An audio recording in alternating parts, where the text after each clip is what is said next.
அனைவருக்குமே வணக்கம். சற்று முன் கிடைத்திருக்கக்கூடிய ஒரு மிக மிக முக்கியமான செய்தி ஒன்று வெளியாகியுள்ளது. சற்று முன் முதல்வர் ஸ்டாலினுக்கு நாள் குறித்த அமலாக்கத்துறை கதை முடிந்தது. இது மாதிரி பார்த்தீங்கன்னா செய்திகள் வெளியாயிருக்கு.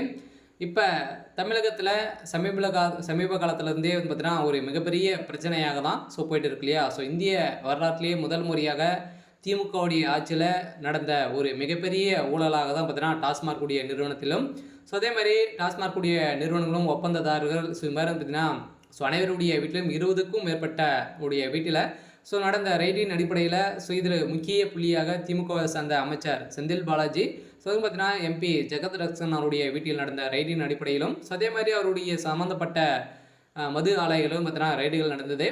இந்த ரைடின் அடிப்படையில் சொதரடியாக பார்த்தீங்கன்னா இப்போ கிடைக்கப்பட்ட பணங்களின் அடிப்படையிலும் ஆதாரத்தின் அடிப்படையில் இப்போ முதல்வர் ஸ்டாலின் அவர்களுக்கு நாள் குறித்திருக்காங்க. இவருடைய பதவிகள் அனைத்துமே பறிக்க வேண்டும், நிரந்தரமாக திமுக பார்த்தீங்கன்னா நீக்க வேண்டும் அப்படின்ற மாதிரி தான் அமலாக்கத்துறை பார்த்தீங்கன்னா போட்டிருக்கிற உத்தரவின் அடிப்படையில் சொதரடியாக இப்போ செந்தில் பாலாஜி அவர்கள் திகார் சிறையில் அடைக்கப்பட்டிருக்காரு. முதல்வர் ஸ்டாலின் அவர்களுக்கும் பார்த்தீங்கன்னா நாள் குறித்திருக்காங்க. செந்தில் பாலாஜி அவர்களுடைய வசமாக சிக்கிய அவருடைய டைரியின் அடிப்படையில் தான் இப்போ முதல்வர் ஸ்டாலின் அவர்களுக்கு மாதம் பார்த்தீங்கன்னா இது வரைக்கும் ஒரு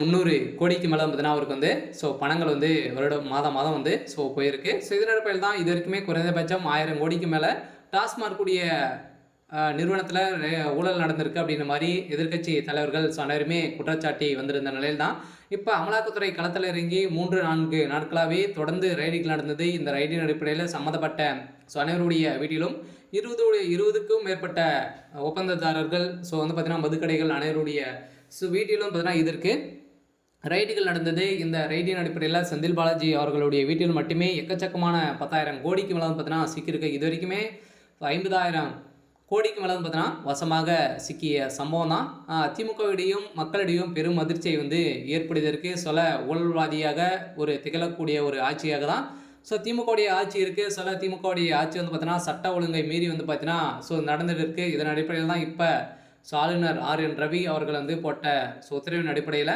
கூடிய விரைவில் திமுகவுடைய ஆட்சி கலைக்க போகுது அப்படின்ற மாதிரி தான் இப்போ தகவல் வெளியாக இருக்குது. இப்போ டெல்லி மேலிடத்தில் இப்போ சென்றிருக்காரு. முதல்வர் ஸ்டாலின் அவர்களுக்கும் நாள் குறித்திருக்காங்க. கூடிய விரைவில் ஏற்கனவே அதர் ஸ்டேட்டில் பார்த்தீங்கன்னா ஜெய்ஸ் கேர்வாலுக்கு நடந்த சம்பவத்தின் அடிப்படையில் இதே மாதிரி தான் முதல்வர் ஸ்டாலின் அவர்களுக்கும் இதில் நடக்கும் அப்படின்ற மாதிரி நிறைய பேசி வந்திருக்கக்கூடிய நிலையில் தான் இந்த ஊழல் பணங்கள் அனைத்துமே திமுகவுடைய தலைமையகத்துக்கு தான் சென்றிருக்கு. அனைத்துமே ஆதாரங்களும் சிக்கியிருக்கு.